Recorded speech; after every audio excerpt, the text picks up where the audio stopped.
Dyspraxia, getting to know a hidden disease. In this brief presentation, we will cover various characteristics of dyspraxia, the causes, diagnosis, and treatment of it, the classroom challenges and accommodations, and assistive technology of dyspraxia.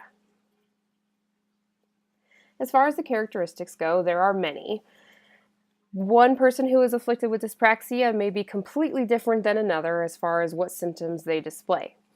Some of those symptoms include developmental coordination disorder, or DCD, delayed motor development, problems establishing a routine, high levels of motor activity, such as flailing arms or kicking legs, or even just a general inability to sit still, repetitive behaviors such as head lolling, delayed language development, and very limited concentration, which often results in unfinished tasks. This is a brief video of a person who is afflicted with dyspraxia.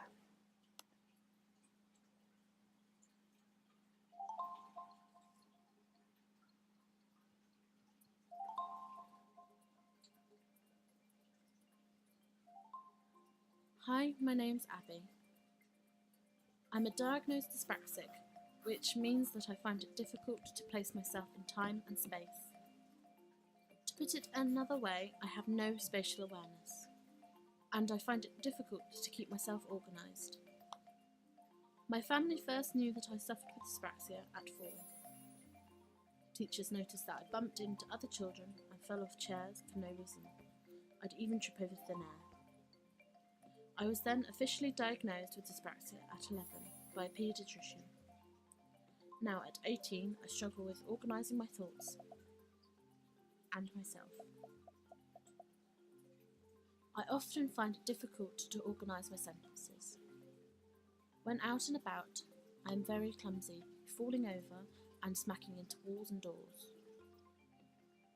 Dyspraxia doesn't make me stupid. I don't let it stop me doing anything. I've sometimes been called names because of my dyspraxia, which makes me sad.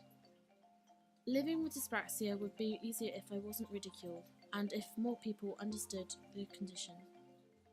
It would also be nice if there was more help for people with dyspraxia, which is why we need to make more people aware of the condition.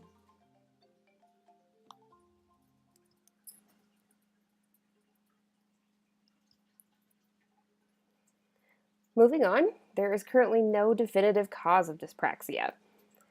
There's plenty of speculation as to what might be the cause of dyspraxia, however, and medical professionals are thinking that it has something to do with genetics or problems within the nerve cells that send signals from the brain to the muscles to create movement, premature birth and low birth weights, or even exposure to alcohol in the womb.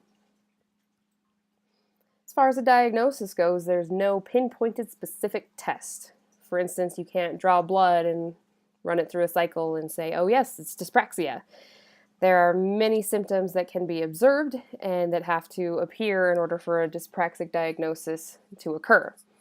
For instance, the child must exhibit symptoms for at least 6 months, and those symptoms are to be documented by the child's guardian. Other neurological conditions are ruled out first, such as cerebral palsy or even multiple sclerosis.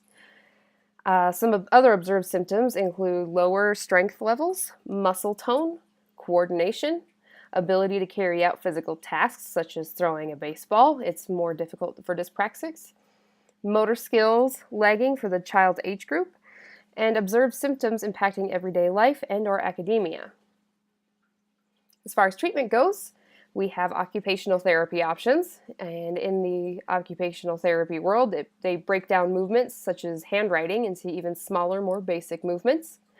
Perceptual motor training helps the child to coordinate what they are seeing and hearing with what they are doing. Speech therapy, which assists with proper mouth movements. Hippotherapy, which involves riding horses to practice balance and coordination, sensory processing, and encourages mood enhancement. And some may also benefit from attention deficit hyperactive disorder medications, as dyspraxia and ADHD can coincide with each other. As with any disability, there are plenty of classroom challenges. Some of these challenges include children with dyspraxia are often of average, if not above average intelligence, but are easily frustrated if they don't immediately achieve their task goals. Difficulties with handwriting, difficulties with physical education requirements due to motor skill struggles. They tend to react to any and all stimuli. They often lack imagination.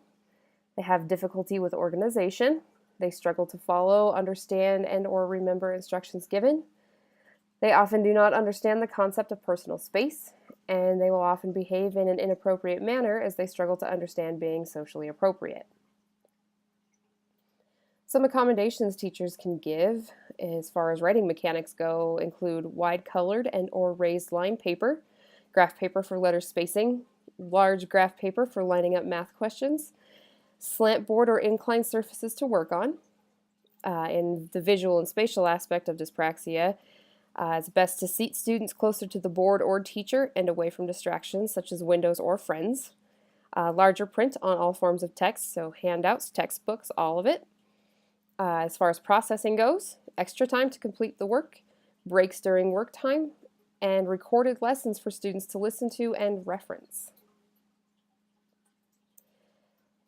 Where assistive technology is concerned, we have quite a lot of low-tech options and one high-tech option. The low-tech includes audio players, recorders, or recording apps. Most students these days have a smartphone, which they could download a recording app on. They can then play back lectures that they may record or even verbally take notes, as it can be difficult for children with dyspraxia to write and process what they are learning. Ebooks are fantastic as it allows them to hear while they read, and that stimulates their hearing as well as the physical process of reading, and it helps them to understand it better. Text-to-speech software will read whatever is on the computer screen to the student. Timers are another low-tech option, which assists with pacing to help the student to spend an acceptable amount of time on each task. And finally, the high-tech option is frequency modulation systems. This is a visualization of that option. The student appears to be wearing hearing aids, and you can't see it, but the teacher will be wearing a hearing aid as well with a microphone, because hearing frequency modulation systems reduce background noise of the classroom and amplify what the teacher is saying directly to that student.